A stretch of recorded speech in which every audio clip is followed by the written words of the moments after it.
فرزند زہرا یہ حالات برے ہیں۔ کاشانۂ بصیرت ایک ایسا مکمل یوٹیوب چینل جس پر محروم بصارت کے لیے بالخصوص اور تمام افراد کے لیے بالعموم سینکڑوں کی تعداد میں اسلامی کتب دستیاب ہیں۔ لہذا گزارش ہے کہ آپ اپنی ذمہ داری نبھاتے ہوئے کاشانۂ بصیرت کو سبسکرائب کرنے کے ساتھ ساتھ بیل آئیکن کو پریس کیجیے تاکہ آپ علم کے حصول کے ساتھ ساتھ مذہب اہل بیت کی اشاعت میں بھی اہم کردار ادا کرتے رہیں۔ کاشانۂ بصیرت، کاشانۂ بصیرت، کاشانۂ بصیرت۔ فرزند زہرا یہ حالات برے ہیں۔ بسم اللہ الرحمن الرحیم۔ السلام علیکم سامعین، کاشانۂ بصیرت کے یوٹیوب چینل پر ہم پڑھ رہے ہیں مکتوب نمبر 15، اور یہ کلام امیر المومنین علی علیہ السلام شرح نہج البلاغہ سے ہم پڑھ رہے ہیں۔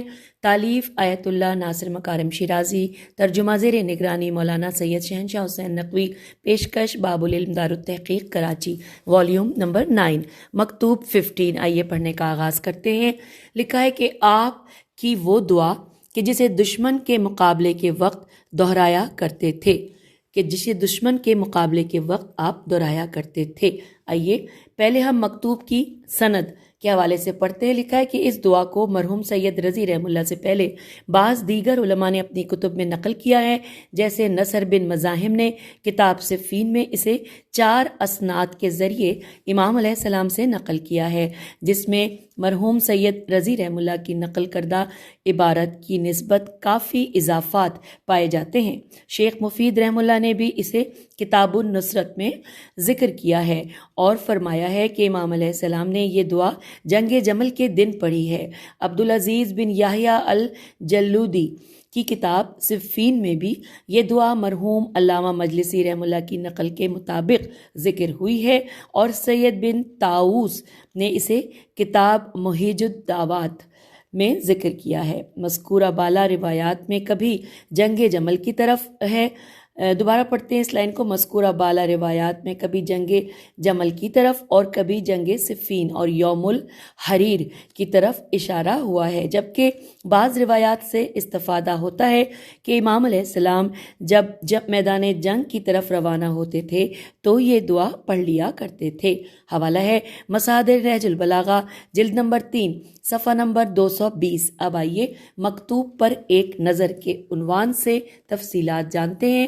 امام علیہ السلام اس دعا میں جنگ کے وقوع پر اپنے رنج اور دکھ کا اظہار فرماتے ہیں، اور دشمنوں کی کثرت نیز رسول اکرم صلی اللہ علیہ وآلہ وسلم کی غیر موجودگی میں امت مسلمہ میں انتشار سے متعلق بارگاہ خداوندی میں گلہ کرتے ہیں، اور آخر میں صلح و انصاف اور جنگ کے خاتمے کے لیے خدا سے دعا فرماتے ہیں۔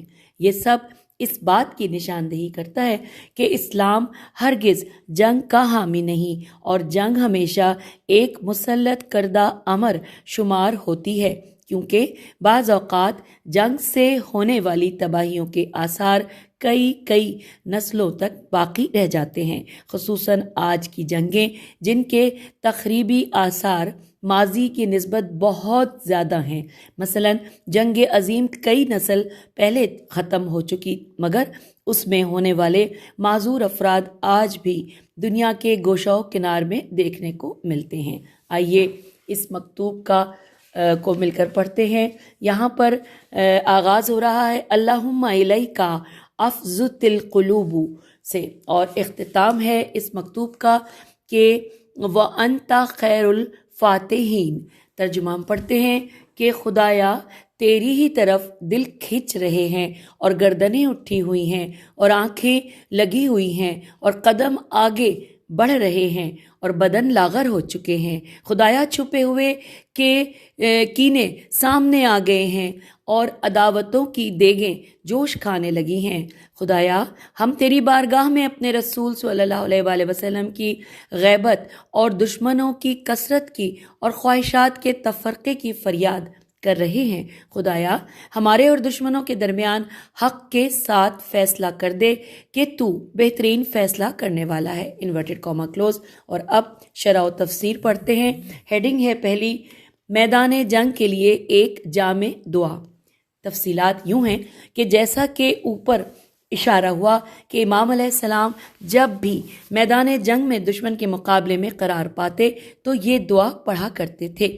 یہ اس بات کی نشاندہی کرتا ہے کہ امام علیہ السلام ہمیشہ اپنے ساتھیوں کی توجہ اس نقطے کی طرف مبذول کرتے تھے کہ یہ جنگ برتری جوئی، دشمن پر غلبہ پانے اور مال و دولت حاصل کرنے کے لیے نہیں، بلکہ یہ ایسا جہاد ہے جو اہم ترین عبادت شمار ہوتا ہے۔ لہٰذا اللہ کے نام اور اس کی یاد کے ساتھ اس میدان میں آنا چاہیے اور اپنی فتح کو اسی سے طلب کرنا چاہیے۔ خالص نیت کے ساتھ قدم اٹھانا چاہیے اور عشق خدا سے لبریز دل کے ساتھ حق کے دشمنوں پر چڑھائی کرنی چاہیے۔ پہلے امام علیہ السلام بارگاہ الہی میں یوں عرض گزار ہوتے ہیں کہ خدایا تیری ہی طرف دل کھنچ رہے ہیں اور گردنیں اٹھی ہوئی ہیں اور آنکھیں لگی ہوئی ہیں اور قدم آگے بڑھ رہے ہیں اور بدن لاغر ہو چکے ہیں، انورٹڈ کاما کلوز۔ یہ اس مطلب کی طرف اشارہ ہے کہ اے خدا، ہمارا اصل مقصد اور ہدف تو ہے اور ہم جو بھی قدم اٹھاتے ہیں وہ تیرے لیے اور تیری ہی طرف ہے۔ جی ہاں، اسلام کے مجاہدین کے تمام کاموں میں ان کا اصل مقصد خدا ہوتا ہے۔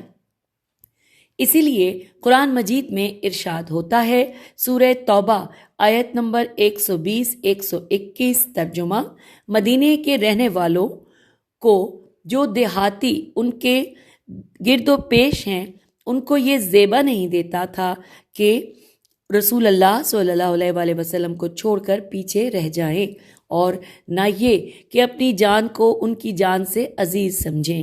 یہ اس سبب سے کہ ان کو اللہ کی راہ میں جو پیاس لگی اور جو تھکان پہنچی اور جو بھوک لگی اور جو کسی ایسی جگہ چلے جو کفار کے لیے موجب غیظ ہوا ہو، اور دشمنوں کی جو خبر لی، ان سب پر ان کا ایک ایک نیک کام لکھا گیا۔ یقیناً اللہ تعالیٰ مخلصین کا اجر ضائع نہیں کرتا، اور جو کچھ چھوٹا بڑا انہوں نے خرچ کیا اور جتنے میدان ان کو طے کرنے پڑے، یہ سب بھی ان کے نام لکھا گیا تاکہ اللہ تعالیٰ ان کے کاموں کا اچھے سے بدلہ دے، انورٹڈ کاما کلوز۔ پھر امام علیہ السلام اس مطلب کے بعد دشمنوں کے آپ علیہ السلام سے جنگ کے مقصد کی طرف اشارہ فرماتے ہیں تاکہ آپ علیہ السلام کا لشکر اصل حقیقت سے آگاہ ہو جائے۔ آپ علیہ السلام عرض گزار ہوتے ہیں، انورٹڈ کاما، کہ خدایا چھپے ہوئے کینے سامنے آ گئے ہیں اور عداوتوں کی دیگیں جوش کھانے لگی ہیں۔ اور اب آئیے اس حوالے سے یہاں پر دیکھتے ہیں کہ یہ تو ہم نے ترجمہ پڑھا، پھر لکھا ہے کہ اس بات کی طرف اشارہ ہے کہ یہ سب وہی عصر جاہلیت اور عصر رسول خدا صلی اللہ علیہ وآلہ وسلم کی کدورت اور دشمنی ہے کہ حضرت صلی اللہ علیہ وآلہ وسلم کے زمانے میں بہت سے لوگ اپنے اصل افکار کو پوشیدہ رکھتے ہوئے ظاہراً مسلمان ہوئے تھے، جبکہ دشمنی اور رنجش کو دل میں مخفی رکھے ہوئے تھے۔ ان منافقوں نے رسول خدا صلی اللہ علیہ وآلہ وسلم کی رحلت کے بعد کے زمانے کو اپنے کینوں اور دشمنیوں کو آشکار کرنے کے لیے مناسب موقع سمجھا۔ اس بات سے کون انکار کر سکتا ہے کہ حاکم شام پیغمبر اسلام صلی اللہ علیہ وآلہ وسلم کے بدترین دشمن ابو سفیان اور ہند جگر خوار کا بیٹا ہے۔ اس کے ساتھ ہی منافقوں کا ایک ٹولہ اور ظہور اسلام کے بعد اسلام سے دشمنی کرنے والے یا ان کی اولاد تھے، جنہوں نے رسول اکرم صلی اللہ علیہ وآلہ وسلم کے مقابلے میں جنگ بدر اور حنین کی کدورتوں کا اظہار کیا۔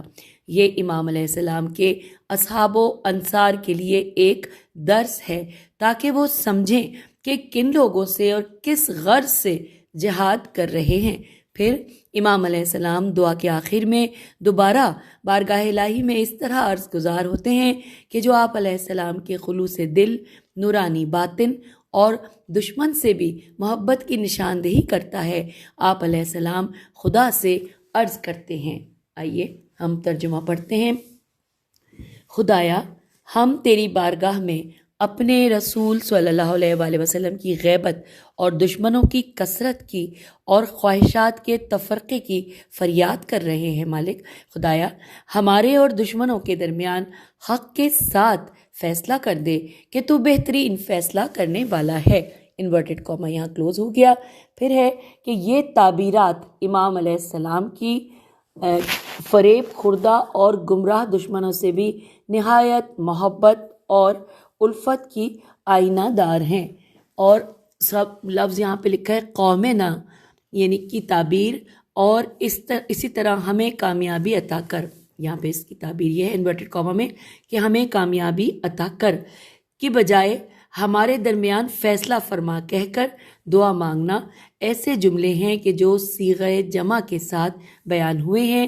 اسی طرح یہ جملہ کہ غیبت نبینا و تشتت اہوائنا میں جو جمع کی ضمیریں استعمال ہوئی ہیں، غرض یہ سب اس بات کی نشاندہی کرتے ہیں کہ امام علیہ السلام کا اصل مقصد اور ہدف یہ ہے کہ وہ لوگ راہ حق کی طرف لوٹ آئیں اور اگر دیگر مسلمانوں کے ساتھ مل کر دشمنوں کے مقابلے میں کھڑے ہو جائیں۔